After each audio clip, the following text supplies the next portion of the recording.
Scissors sound different when they're cutting through vintage silk. It's not a clean snip. It's a wet tearing noise, like a gasp caught in the throat. Morgan stood in the doorway, staring at the shredded remains of her $150 wedding dress pooling on the Aubusson rug.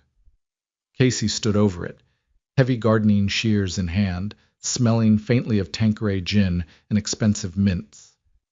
It had a moth hole, the older woman lied, her eyes dead and unblinking. It was 3 days before the wedding. Dust motes danced in the afternoon light, settling on the butchered fabric. The dress had been, a 1930s bias-cut slip, sourced from a damp little thrift shop in Brooklyn. Morgan had spent weeks restoring it, using her skills as a textile archivist to carefully reweave the fragile seams. It smelled of dried lavender and thyme. It didn't look like money, and that was exactly why Casey Harrington despised it. Morgan didn't scream. She didn't fall to her knees in a dramatic display of heartbreak. The reaction was far less cinematic. A cold, heavy stone formed in her gut, and a metallic taste flooded her mouth. She noticed with detached clarity that Casey's knuckles were white around the handles of the shears. The older woman was breathing heavily, a slight tremor in her diamond-clad wrists. It took effort to destroy something that thoroughly. "You took shears to my dress," Morgan said. Her voice sounded thin, flat.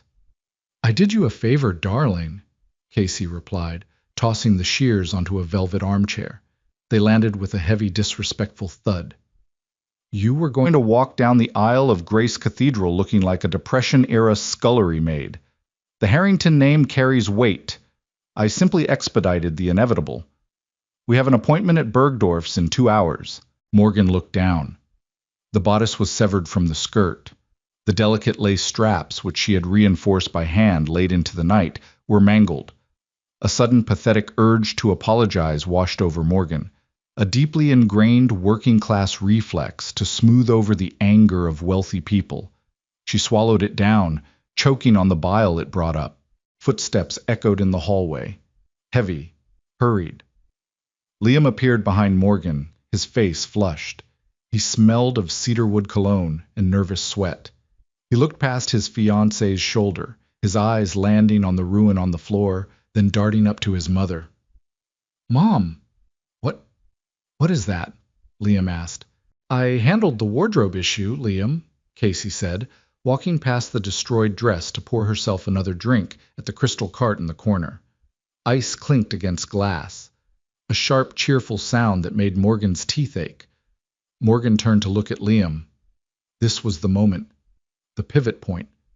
She waited for the outrage, the fury she would have felt if someone had violated something he loved. Liam dragged a hand through his hair. He didn't look at Morgan. He looked at the floor. "Jesus, Mom, you couldn't have just talked to her again? Now we have to rush." He finally met Morgan's eyes, offering a weak, placating smile that didn't reach his eyes. "It's okay, Chloe. Honestly, maybe it's for the best. We'll get you something stunning, whatever you want, on my card." He reached out to touch her arm. Morgan stepped back. The fabric of his cashmere sweater brushed her bare skin, and she flinched as if burned. He didn't see the violence of what had just happened. He only saw a logistics problem. "It took me 4 months to stabilize that silk," Morgan whispered, her voice rough. "And I'll buy you a silk factory," Liam joked, a desperate attempt to lighten the suffocating air in the room. "Come on, let's just go to the city. Let her have this win, Morgan. It's easier." Morgan looked at the man she was supposed to marry. He wasn't a monster. He was just weak. A soft, insulated boy who had never had to fight for anything, who believed that a limitless credit card was a cure for cruelty. She felt a sudden, profound exhaustion. Without another word, Morgan turned and walked down the long, echoing corridor. Behind her, she heard Casey's sharp voice murmuring something about working-class theatrics, and Liam's muffled, exhausted sigh. The guest suite felt like a mausoleum. Dark mahogany furniture, heavy brocade curtains that smelled faintly of old dust, and a suffocating silence. Morgan locked the door. She didn't cry. Crying felt like a luxury she couldn't afford right now. Instead, she walked into the ensuite bathroom, stripped off her clothes, and sat on the cold marble floor of the shower. The physical shock was wearing off, leaving behind a raw, pulsing ache. It wasn't just about the dress. It was the realization of what her life would be. 1,000 little cuts, 1,000 moments where Casey would overstep, destroy, and dictate, while Liam handed Morgan a shiny new toy to dry her tears. She pressed her forehead against the cool tile.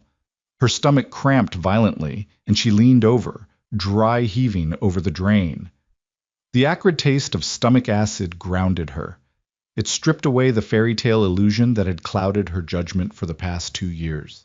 She got up, rinsed her mouth, and walked back into the bedroom. She pulled her battered canvas duffel bag from the closet.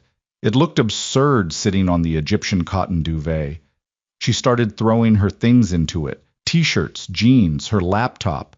She didn't pack the jewelry Liam had given her. She left the diamond tennis bracelet on the nightstand, beside a crystal lamp. Her phone buzzed on the bed, a jarring synthetic vibration against the mattress. She ignored it, continuing to fold her worn sweaters. It buzzed again, and again. Annoyed, she picked it up. It was an international number. France. Morgan frowned. She wiped a stray smudge of mascara from under her eye and hit accept. Hello. Morgan. It is Henri. The voice was crisp, heavily accented, and carried an undercurrent of sharp authority. Henri Laurent. The head conservator and chief archivist for the House of Valois, one of the oldest and most discreet royal design houses in Europe. 3 years ago, before she met Liam, Morgan had spent 8 months locked in a temperature-controlled vault in Paris, helping Henri restore a 16th-century coronation mantle that the house's previous staff had nearly ruined. Henri, Morgan said, her voice cracking slightly. She cleared her throat. Hi, it's been a while. I am calling because your grandmother's dress, Henri said, ignoring pleasantries. The 1930s bias cut. You sent me photos of the silk degradation last month to ask about the enzyme wash. Yeah, Morgan said, closing her eyes. The memory felt like it belonged to a different person. I fixed it. Is it finished? You're marrying the American boy this weekend, yes? Morgan looked at the half-packed duffel bag. A bitter laugh escaped her lips. No, I mean, yes, the wedding is supposed to be Saturday, but the dress is gone. A pause on the line. Gone? A fire? A mother-in-law, Morgan said flatly. The absurdity of saying it out loud made her chest tighten. She took garden shears to it an hour ago, sliced it in half. The silence from Paris was absolute. In the high-stakes world of textile preservation, destroying historical garments was akin to murder. When Henri finally spoke, his voice had dropped an octave. It was no longer the voice of a friendly colleague. It was the voice of a man who commanded empires of silk and thread. She used shears on the bias. It wasn't a question. It was a statement of horror. Yeah. And the boy? The fiancé? Told me he'd buy me a Vera Wang and to let her have the win. Henri scoffed, a sharp, dismissive sound that echoed through the phone. New money. They think history can be bought off a rack. Morgan, listen to me very carefully. Where are you? At their estate in Connecticut. I'm packing my bags, Henri. I'm leaving. You will not leave, Henri commanded softly. Not yet. You will not let this woman with her cheap shears think she has routed you out the back door like a servant. Henri, I don't care about beating her. I just want to go home. You care, he countered. I hear it in your breath. You're angry. Good. Anger is a much better corset than grief. You stay. You smile at dinner. Tomorrow morning you will receive a delivery. Do not buy a dress from the department store. Henri, what are you talking about? You're in Paris. The House of Valois has a private atelier in New York for our sovereign clients, Henri said, his tone turning dangerously smug. We have something in the vault, a prototype. It was commissioned by the Crown Princess of Denmark, but she became pregnant, and the silhouette no longer accommodated her. It has been waiting for someone who understands its architecture. I can't afford a Valois prototype, Henri. I can barely afford the train ticket back to Brooklyn. Did I ask you for a credit card, Morgan? Henry snapped gently. You saved the coronation mantle. You saved my legacy when the board wanted me retired. You are family to the house. Let the American woman see what real power looks like. Then, if you wish to leave the boy, leave him in it. The line went dead. Morgan stood in the center of the dark room, the phone pressed to her ear, listening to the dial tone. Her heart was beating a strange, erratic rhythm against her ribs. She looked down at her canvas bag, then at the heavy mahogany door. Slowly she began to unpack. The next morning, the air in the Harrington estate was thick with artificial normalcy. Casey acted as though the butchering of the dress had been a collective fever dream. At breakfast, she sat at the head of the long dining table, buttering an artisanal crumpet, discussing floral arrangements. Liam looked relieved. He shot Morgan grateful, pathetic little smiles over his coffee cup, mistaking her silence for submission. Morgan ate her eggs methodically. The metallic taste from yesterday was gone, replaced by a cold, frightening clarity. She felt detached, hovering above the room, watching these people play house. I've had the Bentley brought around, Casey announced, dabbing her lips with a linen napkin. We have a 10 o'clock at the bridal boutique. I called ahead. They've pulled several tasteful options. A-lines. Something with structure to give you some shape, dear. Morgan took a slow sip of her orange juice. Cancel it. The clinking of silverware stopped. Liam froze, his coffee cup midway to his mouth. Casey lowered her napkin, her eyes narrowing into cold slits. Excuse me? Casey said. Cancel the appointment, Morgan repeated, her voice perfectly level. My dress is being delivered here this morning. Casey let out a sharp, derisive laugh. Delivered? From where? Did you order something off the internet, Morgan? Need I remind you there will be a senator at this wedding? It's being handled, Morgan said. Morgan, come on, Liam whispered, leaning in. Don't do this. Mom's trying to help. Before Morgan could answer, the deep, resonant chime of the estate's front gate echoed through the dining room intercom. Casey frowned, pressing the button on the wall panel. Yes? Mrs. Harrington, the security guard's voice crackled. There is a convoy here. A convoy? Casey stood up, tightening the belt of her silk robe. Morgan didn't move. She just turned her head toward the massive bay windows that overlooked the circular driveway. 3 sleek, matte black Mercedes Sprinter vans pulled through the wrought iron gates, moving with slow, synchronized precision. They didn't look like delivery vehicles. They looked like a tactical detail. They parked in perfect alignment in front of the sweeping marble steps. Casey marched out of the dining room and into the grand foyer, Liam and Morgan trailing behind. As Casey threw open the heavy oak double doors, the side doors of the van slid open simultaneously. 6 men and women stepped out. They were dressed immaculately in tailored charcoal suits, wearing pristine white cotton gloves. They moved in total silence. 2 of them unrolled a heavy canvas runner over the driveway gravel to prevent dust from kicking up. From the center van stepped a tall, striking woman with severe silver hair pulled into a tight chignon. She wore a black cape coat and carried a brushed steel briefcase. She walked up the marble steps, her sharp heels clicking like a metronome. Can I help you? Casey demanded, crossing her arms. She stood in the doorway, blocking the entrance, trying to assert her territory. If you're the caterers, the service entrance is around back. The silver-haired woman stopped 1 step below Casey. She didn't look at the older woman's face.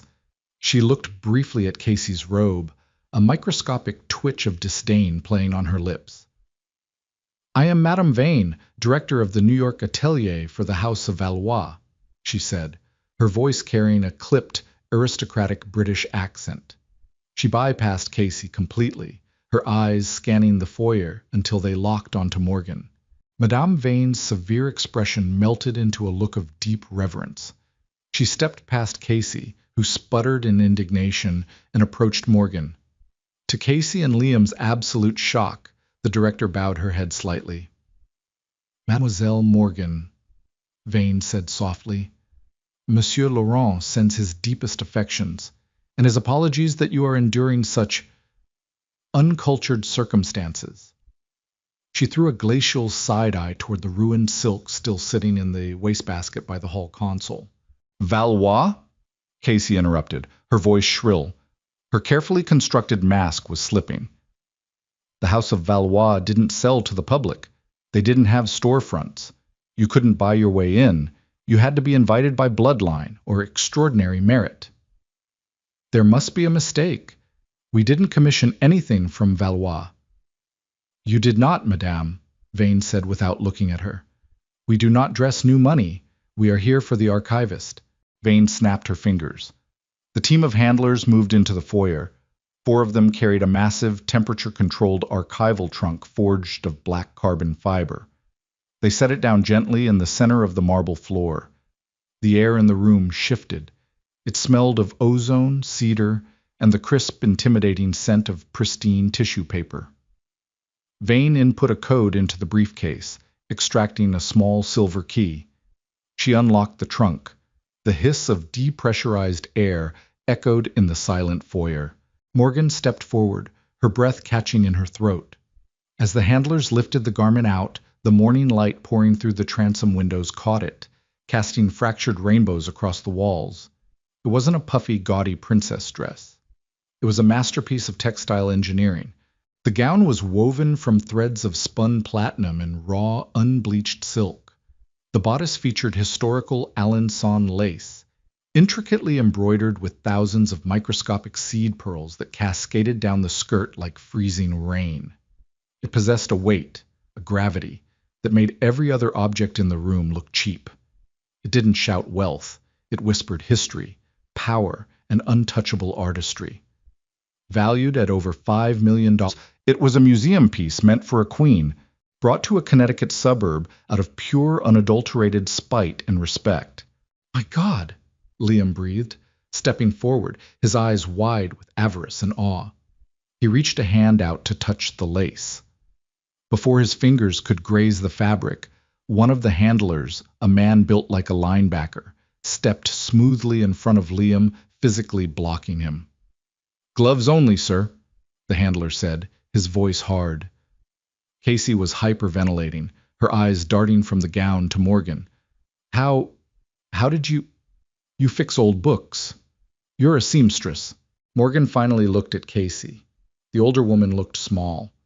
The arrogance had been stripped away, leaving only the panicked confusion of a bully who realizes they've picked a fight with a giant. Morgan didn't gloat. She didn't smile. She reached out, her bare, calloused fingers that had earned the right to touch such garments, brushing against the spun platinum. The texture was rough and cold, grounding her. I preserve history, Casey, Morgan said, her voice dropping into the quiet, resonant space the gown had created. You destroy things because you don't understand their value, but you're going to understand this. Revenge rarely comes wrapped in tulle, but when it does, it leaves a mark. If you felt the chill of that vintage silk tearing or the fierce satisfaction of a $5 million mic drop, hit that like button. We all know a Casey, but not all of us get the royal treatment to shut her down. Share this story with someone who needs a reminder that true value isn't dictated by snobs. Subscribe to the channel for more raw, unfiltered drama. What would you have done? Let me know in the comments below. The bedroom door clicked shut, severing the chaotic, vibrating energy of the hallway. Inside the guest suite, the air had fundamentally changed. It no longer smelled of old dust and Casey's oppressive floral arrangements. It smelled of ozone, crisp tissue paper, and the metallic tang of heavy spun platinum. The makeshift atelier was silent save for the synchronized, rustling movements of the Valois handlers. Madame Vane directed the process with surgical precision. They erected a freestanding 3-way mirror in the center of the Persian rug and unfurled a white velvet dropcloth beneath it. Morgan stood in the middle of the room, stripped down to her plain cotton underwear, shivering slightly. The contrast was absurd. She was a girl who bought her groceries on discount, standing amidst carbon fiber trunks, holding a garment worth more than the entire estate she was standing in. "Arms up, mademoiselle," Vane murmured. Her voice lacked the sharp edge it had possessed downstairs. Here, in the presence of the dress, it was a hushed, reverent whisper. Morgan raised her arms. The handlers lifted the gown. It didn't float. It descended. When the fabric settled against her skin, Morgan gasped. It was shockingly heavy. The raw, unbleached silk and the thousands of microscopic seed pearls carried a dense gravitational pull. It felt less like clothing and more like a suit of armor forged for a very specific, beautiful war. The handlers moved around her, their white-gloved hands fastening a labyrinth of hidden hooks and silk-covered buttons. Every click and snap felt like a lock turning on a vault. "The architecture is flawless," Vane noted, her sharp eyes scanning the seams. She knelt, the joints of her knees popping quietly in the still room, to adjust the hem. Henri was correct. The crown princess lacked the shoulders to carry the bodice. You, however, you hold tension in your collarbones. It gives the lace something to grip. Morgan stared at herself in the three-way mirror. The reflection didn't feel like her. The girl in the mirror was terrifying. The spun platinum threads caught the morning light, radiating a cold lunar glow. The dress didn't make her look like a bride. It made her look like a monarch who had just ordered an execution. A sharp, frantic knock rattled the mahogany door. "Morgan? Chloe, it's me! Open the door!" Liam's voice was muffled through the heavy wood. He sounded breathless, desperate. Vane didn't even look up from the hem. She merely flicked 2 fingers at the handler built like a linebacker. The man stepped to the door, unlocked it, and opened it exactly 3 inches. "No entry during a fitting," the handler rumbled. "I'm the groom," Liam protested, his face appearing in the narrow crack. His eyes immediately bypassed the handler, frantically searching the room until they landed on Morgan in the mirror. He stopped pushing against the door. His mouth opened slightly. Morgan watched his reflection. She saw the avarice return to his eyes, brighter and sharper than before. He wasn't looking at the woman he loved. He was looking at an asset. "Morgan," Liam breathed, his voice cracking. "My God, you look... I mean, the press is going to lose their minds. A Valois prototype? Do you know what this does for us? The senator's wife wears off-the-rack Oscar de la Renta. This puts us in a completely different stratosphere." A cold nausea bloomed in the pit of Morgan's stomach. It tasted like old pennies. The dress, for all its beauty, suddenly felt like a cage tightening around her ribs. "Is that what this is to you, Liam?" Morgan asked, her voice barely carrying over the rustle of the handler's movements. She didn't turn to face him. She kept her eyes locked on his reflection in the glass. "Stratospheres? Press?" Liam blinked, genuinely confused by her tone. "What?" "No, Chloe, come on. I'm just saying this changes things. Mom is downstairs making calls right now. She's telling everyone she pulled a massive favor with a European contact to secure it for you. It's a great narrative." The silence that followed was absolute. Even Madame Vane paused, her needle hovering a millimeter above the platinum thread. Morgan closed her eyes. The image of her $150 thrifted dress, shredded on the floor, flashed behind her eyelids. Casey had killed the thing Morgan loved, and now, presented with something she couldn't destroy, Casey was simply claiming ownership of it. And Liam, sweet, cowardly Liam, was perfectly fine with the theft, so long as it made his family look good. "Close the door," Morgan whispered. "Wait, Morgan." "Close the door!" she barked, a sudden, unfamiliar ferocity tearing through her throat. The handler slammed the door shut, cutting off Liam's voice with a definitive thud. The lock engaged with a sharp click. Morgan stood rigid, her breathing shallow and ragged against the unyielding structure of the historical bodice. A single hot tear escaped her eye, tracking down her cheek and dropping onto the Alençon lace. She expected it to leave a stain. But the spun platinum simply repelled the moisture, letting the tear roll off and vanish into the rug. "Do not weep onto the archives, mademoiselle. Vane said softly, rising to her feet. The older woman reached out with a gloved thumb and gently wiped the dampness from Morgan's cheek line. It wasn't a motherly gesture. It was the clinical care of a curator protecting an exhibit. Tears are for things that are lost. You are not losing. You are simply waking up. Morgan looked at her hands. Her knuckles were white. She took a slow, deep breath, feeling the silk press back against her expanding lungs. It was restrictive, yes, but it was also impenetrable. "You're right," Morgan said, her voice dropping into a hollow, deadpan register. "Let's finish the fitting. I have a rehearsal dinner to attend." The Oakwood Country Club smelled of floor wax, roasted shallots, and generations of casual, unchallenged entitlement. The dining room was a cavernous space draped in heavy velvet, illuminated by massive crystal chandeliers that clinked softly whenever the air conditioning kicked on. Morgan sat at the long table, the acoustic chaos of 40 wealthy guests washing over her. The clatter of silver against fine porcelain sounded like tiny, aggressive swords. She was wearing a simple, dark navy slip dress she had packed in her duffel. It was remarkably unremarkable, a stark contrast to the Valois secret locked in her room. To her right sat Liam, radiating a nervous, manic energy. He was drinking his scotch too fast, the ice cracking violently against the heavy glass tumbler. To her left sat Arthur Harrington, Liam's father, a man who smelled perpetually of damp wool and defeat, having surrendered his spine to Casey 3 decades prior. And at the head of the table sat Casey. She was holding court, a glass of vintage champagne balanced delicately between 2 fingers. She wore a forced, glittering smile that didn't reach the icy blue of her eyes. Her voice carried over the din, pitched at the exact frequency required to ensure the entire table heard her. "Oh, it was nothing, really," Casey was saying to a woman named Clara, whose face was pulled tight by recent, expensive surgery. "I simply made a few calls. You know how these European houses are. They love an American pedigree.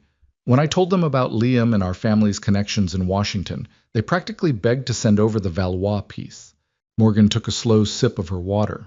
It tasted metallic, though whether from the plumbing or the phantom blood in her mouth, she couldn't tell. "Valois?" Clara gasped, leaning forward so quickly her heavy pearl necklace swung and struck her soup spoon. "Casey, you're joking. They don't do bridal. They don't do anything commercial." "Well, exceptions are made for the right people, Clara," Casey purred smoothly, taking a tiny, satisfied sip of her champagne. She shot a quick, poisonous glance down the table toward Morgan.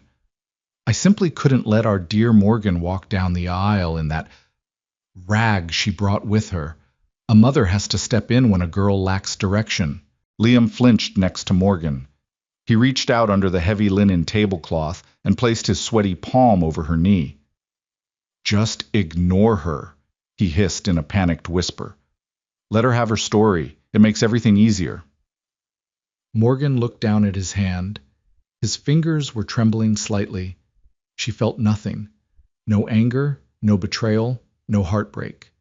The emotional center of her brain had neatly severed itself from the nervous system, leaving behind a sterile, hyper-vigilant calm. She reached under the table, gripped Liam's wrist, and physically removed his hand from her leg. She dropped his arm back onto his lap as if it were a dead fish. Liam swallowed hard, turning back to his scotch. "Morgan, darling," Casey called out, her voice cutting through the overlapping conversations. The table gradually quieted down, sensing the shift in the air. Predatory eyes turned toward her. "Clara was just asking about the dress. I was telling her how grateful you were that I intervened to save the aesthetic of the wedding." Morgan slowly placed her water glass on the table. The condensation left a dark ring on the white linen. She looked down the length of the table, past the orchids and the sterling silver butter dishes, meeting Casey's gaze directly. "Grateful," Morgan repeated. The word sounded foreign on her tongue. "Yes, darling," Casey prompted, her smile turning brittle at the edges. A silent warning flashed in her eyes. "Play along. Know your place." Morgan leaned forward, resting her elbows on the table. The posture was informal, a calculated breach of a country club etiquette. It's fascinating, Casey, Morgan said, her voice conversational, yet pitched to carry exactly to the edges of the room. The way you construct reality. The silence in the room thickened. Someone in the back dropped a fork, the clatter echoing like a gunshot. Morgan, Arthur Harrington mumbled into his napkin, a weak attempt at mediation. No, Arthur, it's fine, Casey snapped, her neck flushing red under her diamond collar. She turned her venomous smile back to Morgan. I'm sure Morgan is just overwhelmed. It's a lot for someone from her background to process. My background, Morgan mused, trailing a fingernail along the rim of her water glass. A high, singing note filled the tense air. My background is in textile conservation, which is why Henri Laurent, the director of Valois, called me on my personal cell phone. He called me because I spent 8 months restoring a coronation mantle for his house. Casey's smile finally cracked. The muscles around her mouth spasmed. Morgan, stop! He sent the dress, Casey, Morgan continued, her voice devoid of any theatrical emotion. It was simply a factual report, which made it all the more devastating. He sent a $5 million archival prototype, flanked by armed security, not because you made a phone call, not because of the Harrington pedigree. He sent it as an apology. Clara gasped loudly, a vulgar sound of pure, unadulterated gossip. An apology for what? Clara asked, unable to help herself. Morgan, I am warning you, Casey hissed, abandoning all pretense of volume control. Her hands were gripping the edge of the table so hard her knuckles mirrored the white linen. An apology, Morgan said, turning her gaze to Clara. Because yesterday afternoon, Casey took heavy gardening shears and hacked my original wedding dress to pieces on the floor of the guest suite. The collective inhalation of breath around the table sucked the oxygen from the room. It was one thing to be manipulative, it was another to be physically destructive. In their sanitized world of passive aggression, taking shears to a garment was an act of shocking, uncivilized violence. Casey stood up, her chair scraping violently against the hardwood floor. You lying little gold digger! Liam, controller! Everyone looked at Liam, the golden boy, the heir. Liam looked at his scotch.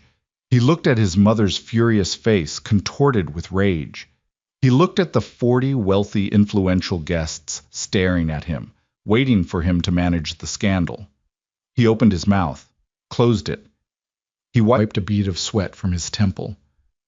Mom, maybe we should just calm down, Liam stammered weakly, shrinking back into his chair. Let's not do this here. Morgan watched him fold. It was the final confirmation she needed. The last stubborn thread of her illusion snapped, severing cleanly without a sound. She didn't scream. She didn't throw her drink in his face. She simply picked up her small, battered leather clutch from the floor. She stood up. The movement was slow and deliberate, drawing every eye in the room. You don't need to control me, Liam, Morgan said softly. She looked down at him. He wouldn't meet her eyes. Because I'm not playing this game anymore. She turned to Casey, who was still standing, her chest heaving, the picture of aristocratic ruin. You wanted me out of the picture, Casey. You cut up my dress to humiliate me, Morgan said, the sensory memories rushing back, the smell of gin, the heavy thud of the shears. But you underestimated what happens when you destroy things people love. Henri didn't send the gown for me to marry your son in. He sent it so I could walk out the door looking like a queen. Morgan pushed her chair in. The sound was horribly loud in the dead silent room. I'll have my things out of the guest room by midnight, Morgan said. She turned and walked away from the table, her sensible heels clicking rhythmically against the floorboards. She didn't look back. She didn't need to. The smell of roasted shallots and expensive panic faded behind her, replaced by the cool, clean draft of the exit doors. The night air hit her face, sharp and bracing. She walked down the country club steps, her hands trembling slightly, not from fear, but from the massive, terrifying rush of adrenaline that came with burning a bridge while standing entirely alone on the other side. Gravel crunched under the tires of the rideshare sedan as it pulled through the wrought iron gates of the Harrington estate. The sprawling brick manor loomed in the dark, windows glowing with automated security lights. It looked less like a home and more like a fortress holding its breath. Morgan thanked the driver, stepped out into the humid Connecticut night, and walked up the sweeping marble steps. Her sensible heels, which had sounded so decisive on the country club floor, now felt like lead weights. Inside, the foyer was eerily quiet. The scent of Casey's signature Casablanca lilies was overpowering, thick and cloying, masking the faint smell of floor wax. Morgan bypassed the grand staircase and walked straight toward the guest suite. Her chest felt hollowed out, scraped clean of the anxiety that had paralyzed her for months. The adrenaline was receding, leaving behind a profound aching exhaustion in her joints. She opened the heavy mahogany door. The room was not empty. Madame Vane stood by the bay window, a silver flask in her gloved hand.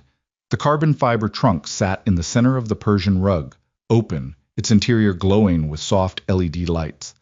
The handlers were methodically dismantling the freestanding three-way mirror, their movements silent and practiced. The Valois gown still hung on its velvet form, casting that same cold, lunar glow across the dark wood paneling. "You are back early, mademoiselle," Vane said, turning from the window. She did not sound surprised. She capped the flask with a quiet metallic click and slid it into the pocket of her black cape coat. "I assume the rehearsal dinner lacked culinary merit."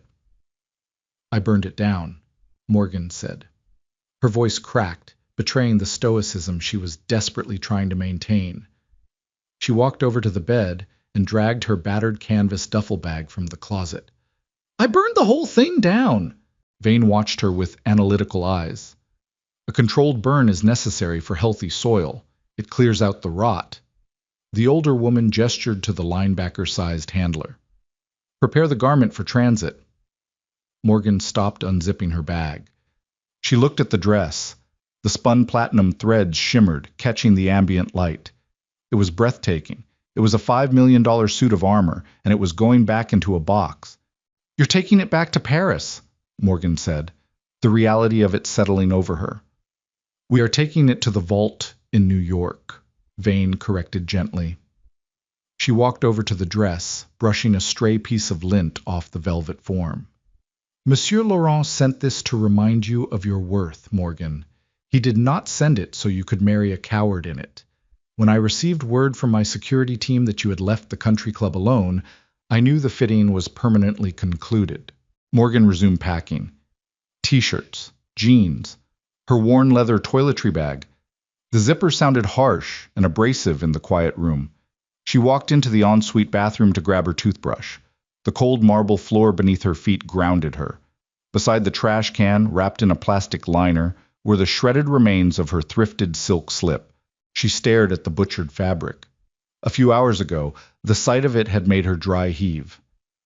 Now it just looked like old laundry. The sentimental attachment had been violently severed. Casey hadn't just destroyed a dress. She had destroyed the illusion of the family Morgan thought she was joining. "Leave it."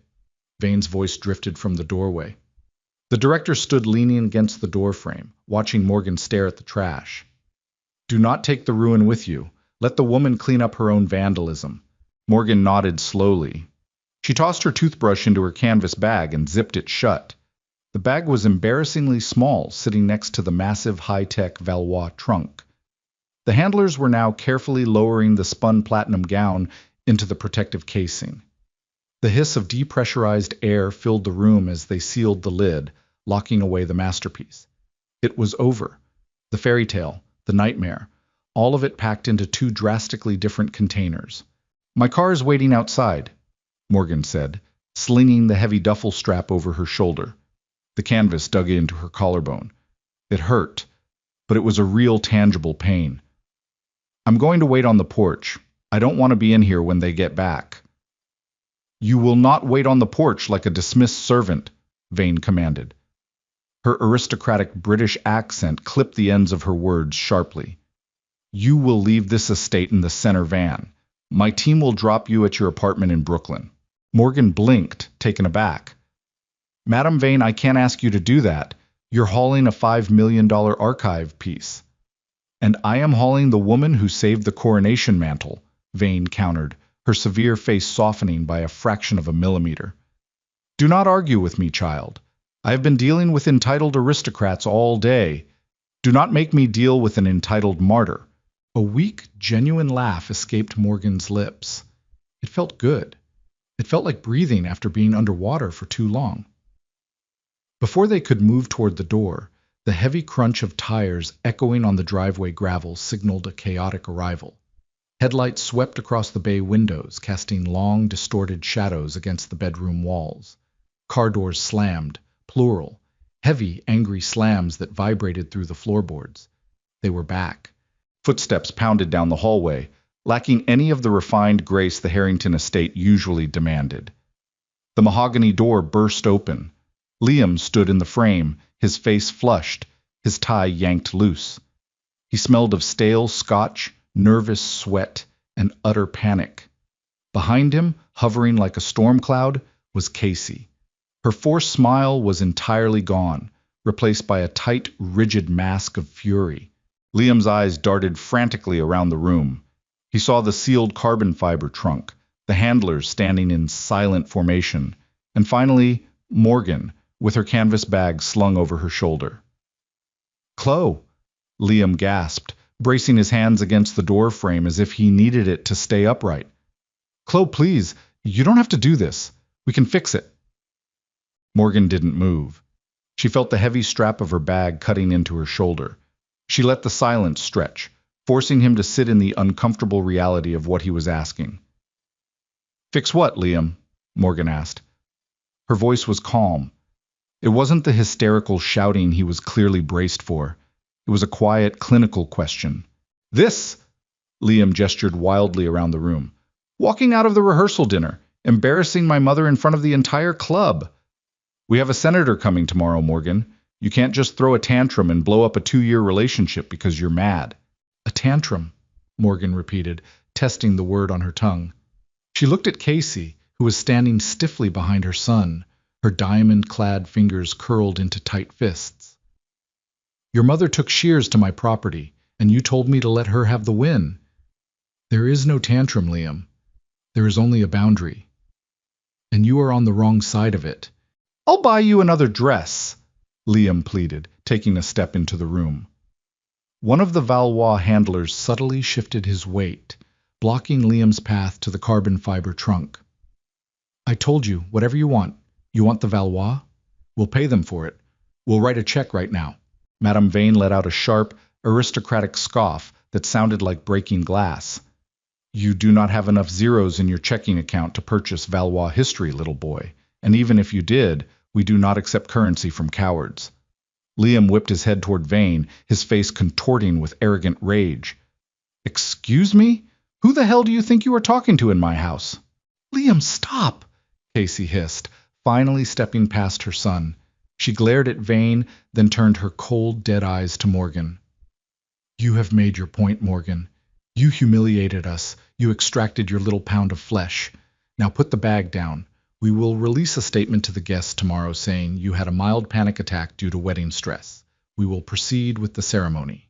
Morgan stared at the older woman. The absolute refusal to accept defeat was staggering. Casey Harrington would rather marry her son off to a woman who despised them both than admit a public failure. It was pathetic.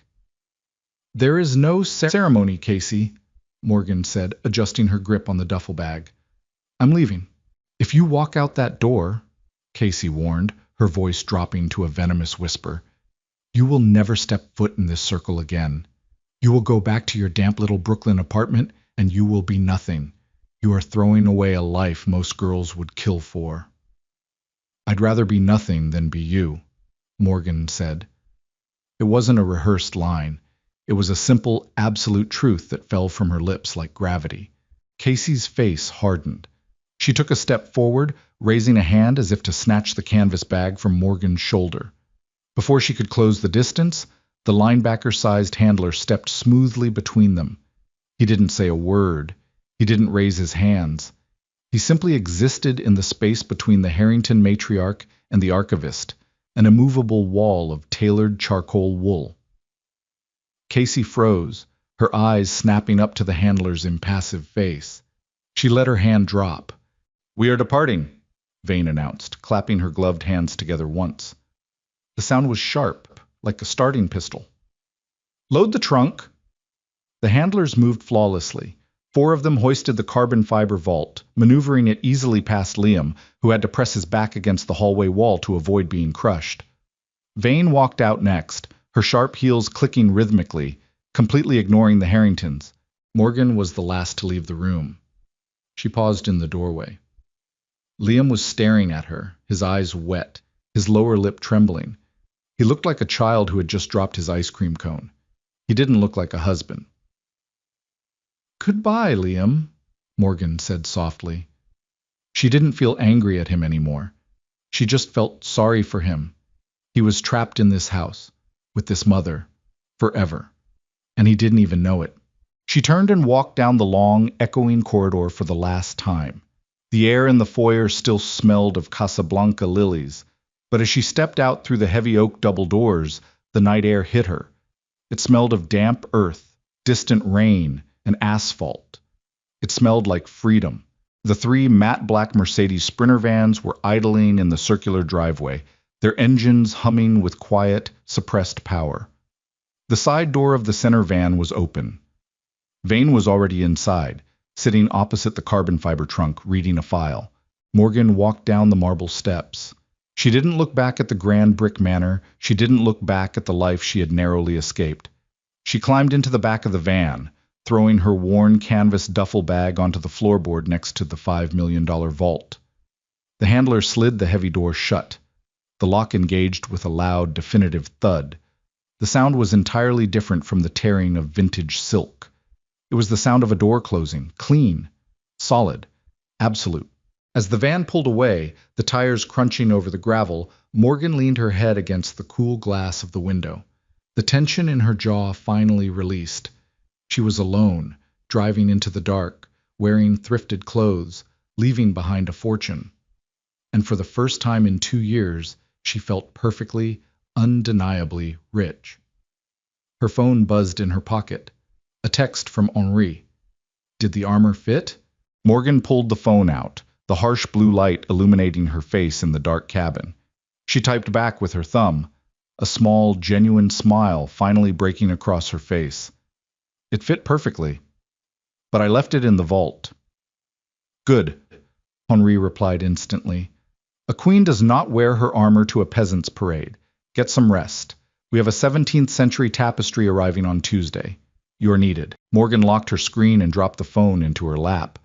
She listened to the hum of the tires against the highway. Tuesday. She had work on Tuesday. The world was still spinning. The fabric of her life hadn't unraveled. It had simply been cut clean, ready to be stitched into something new. She watched the streetlights flicker past the tinted windows, painting amber streaks across the dark interior. The city skyline began to rise in the distance, a jagged horizon of concrete and glass that looked infinitely more beautiful than the manicured lawns of Connecticut. She pulled a worn gray cardigan from her bag, wrapping it tightly around her shoulders against the air conditioning. It smelled faintly of coffee and subway exhaust, the scent of her real life. Beside her, Madame Vane turned a page in her file, the crisp rustle of paper sounding like an old, familiar song. No more pretending. No more biting her tongue while wealthy people treated her history like a disposable napkin. She was an archivist. She preserved things that mattered. And starting tonight, the first thing she was going to preserve was her own dignity. The van merged onto the interstate, the engine settling into a steady, comforting rhythm, carrying her away from the ruins and straight toward home. Brooklyn smelled like wet concrete, roasting coffee beans, and the faint, acrid bite of exhaust fumes when Morgan finally unlocked the deadbolt to her apartment.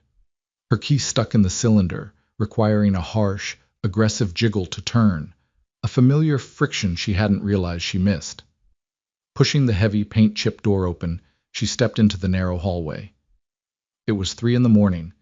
The air inside was stale, trapped for days, holding the scent of old paper from her bookshelves and the ghost of burnt toast from last week. She dropped the canvas duffel bag. It hit the scuffed hardwood floor with a dull, unceremonious thud. No marble echoes, no handlers. Just her, the hum of the ancient refrigerator in the kitchenette, and the sudden deafening quiet. She didn't turn on the overhead lights. Instead, she walked to the window and stared down at the street lamp, casting long, yellow shadows over a row of battered trash cans. The adrenaline that had propelled her out of the country club, through the heavy oak doors, and into the Valois van was entirely gone. In its place, a crushing leaden exhaustion seeped into her bones. Her knees physically ached. Her scalp felt tight, a dull throb pulsing behind her eyes. This was the crash. The physiological toll of tearing your own life apart with your bare hands. Moving to the bathroom, she turned on the faucet. The pipe shuddered, spitting out a burst of rusty water before running clear. She cupped her hands, bringing the freezing water to her face. It shocked her system, leaving her skin raw and tight. Looking in the smudged mirror above the sink, she didn't see a triumphant hero. She saw a girl with smeared mascara, a pale complexion, and dark, bruised-looking circles under her eyes. She looked wrecked. Her left hand rested on the edge of the porcelain sink. The diamond ring caught the harsh, fluorescent glow of the bathroom bulb. 3 carats. Emerald cut. Platinum band. Liam had proposed at a curated, aggressively photographed dinner in Nantucket, but the ring had never truly felt like his choice. It had Casey's fingerprints all over it. Ostentatious, heavy, designed to be catalogued by onlookers rather than cherished by the wearer. It was a beautiful, cold shackle. Morgan grabbed the metal band. It was tight over her knuckle, swollen from the humidity and the stress of the day. She twisted it, the hard edges scraping painfully against her skin, until it popped free. The sudden absence of weight on her finger was jarring. A pale, indented ring of skin remained, a physical scar of the last 2 years. She set the diamond on the edge of the sink. It looked ridiculous sitting next to her cracked plastic soap dispenser and a tube of generic toothpaste. It was just a rock. Stripped of the Harrington name, stripped of the country club lighting, it held absolutely no power here. Sleep did not come easily. She lay on her slightly lumpy mattress, staring at the water stains on the ceiling. Her phone, plugged into the wall across the room, vibrated continuously for the first hour. A relentless, buzzing insect demanding attention. Liam. Casey. Probably Clara, hungry for more details. She didn't get up to look. She let them scream into the void. Eventually, the buzzing stopped. The silence that followed was heavier, filled only with the rhythmic clatter of the N train rumbling over the tracks 3 blocks away. She pulled the thin cotton quilt up to her chin, breathing in the scent of her own cheap laundry detergent. It wasn't cashmere. It wasn't spun platinum.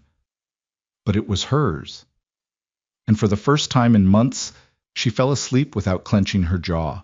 Morning arrived with the harsh, unforgiving glare of the sun cutting through the gap in her blinds. Her mouth tasted like old copper.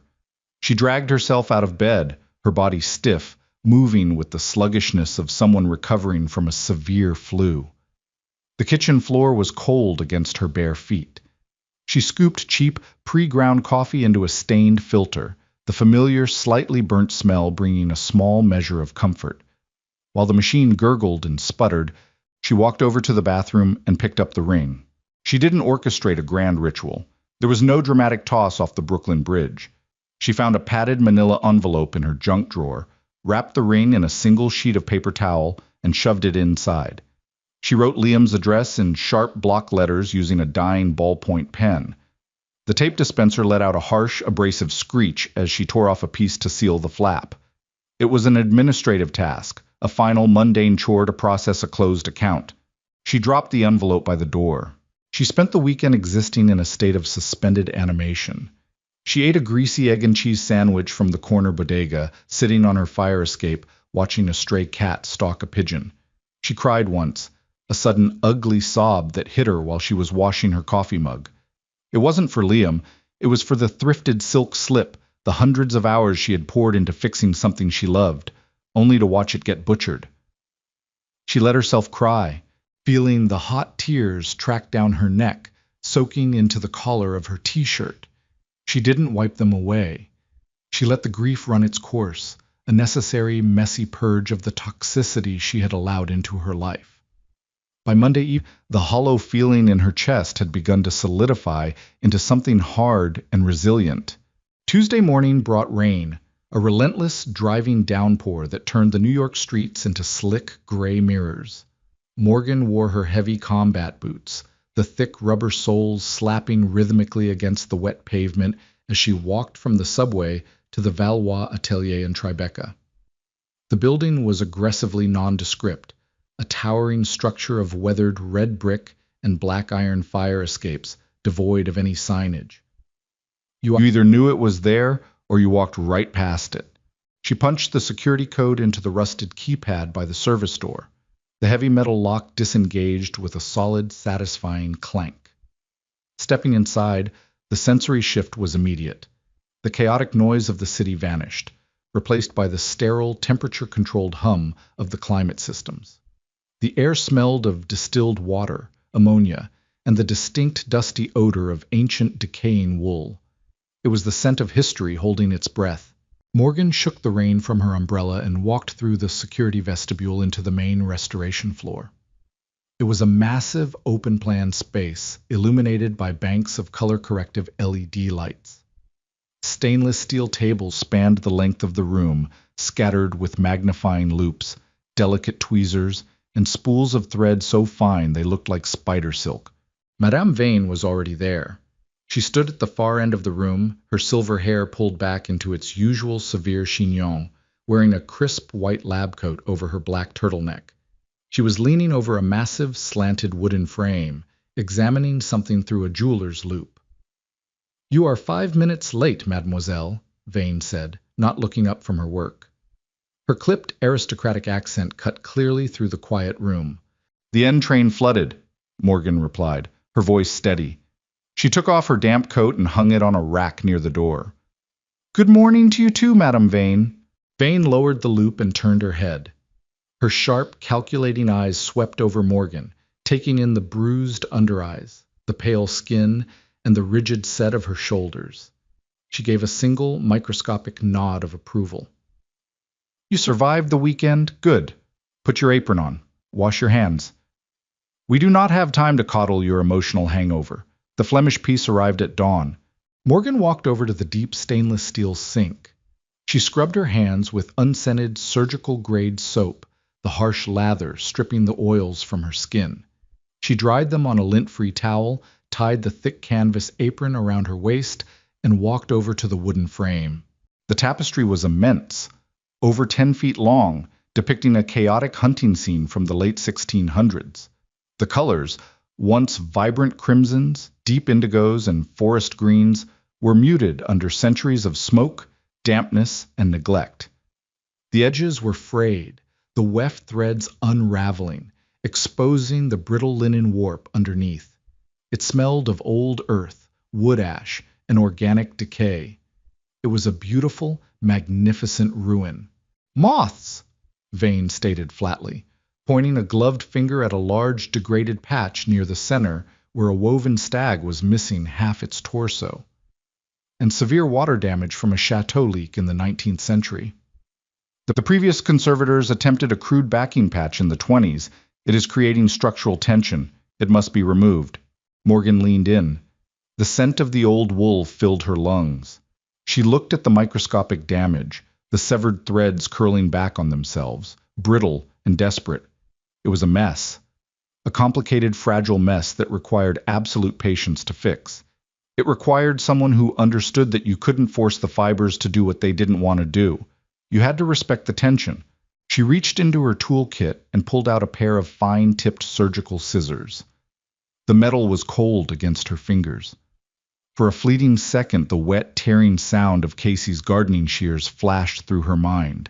The violent, disrespectful severing of silk. Morgan's jaw tightened. She took a slow, deliberate breath, pushing the memory down, replacing it with the tactile reality of the steel in her hand. She pressed her elbows against the edge of the frame to stabilize her hands. Peering through the mounted magnifying glass, She isolated a single, rotten thread that was pulling the surrounding weave out of alignment. She didn't hack at it. She didn't force it. With surgical precision, she opened the tiny blades, slipped them around the corrupted fiber, and snipped. It was a clean, silent cut. With her tweezers, she gently extracted the dead thread, leaving a small, clean gap ready to be rewoven with stronger, stabilized material. The tension in the surrounding fabric immediately relaxed. The puckering smoothed out. The damage was still there, but the rot had been excised. "Good," Vane murmured, watching her technique closely. "Now match the dye for the replacement warp. Henri insists we use the cochineal extract. It will take 3 washes to achieve the correct fade." "I'll mix the pigment," Morgan said, her voice dropping into a focused, even cadence. She walked over to the dye station, lined with glass beakers and digital scales. She began measuring out the crushed beetles, the distilled water, the mordant, the rhythmic clink of glass, the precise measurements, the quiet hum of the climate control. It all formed a protective, insulating bubble. The outside world, with its country clubs, its vicious matriarchs, and its cowardly boys, faded into total insignificance. This was where she belonged, among the ruined things, carefully, methodically making them whole again. She wasn't an accessory to a wealthy family. She wasn't a girl in a cheap dress waiting to be saved. She was the architect of preservation. She stirred the dark red dye with a glass rod, watching the pigment swirl and bloom in the water. Her bare left hand grasped the beaker. The pale indentation on her ring finger was already beginning to fade. By the time this tapestry was finished, the mark would be completely gone. She took a deep breath of the ammonia-laced air, set the beaker down, and went back to work. Revenge isn't always loud. Sometimes it's the quiet sound of a door closing and never looking back. Morgan chose her history over a hollow future, and we are absolutely here for that kind of boundaries. If you love this journey of vintage silk, toxic in-laws, and ultimate redemption, hit that like button and share this video with anyone who needs a reminder to never settle for less than they are worth. Subscribe to the channel for more raw, unfiltered stories that hit right in the chest. Drop a comment down below. What would you have done with the gardening shears?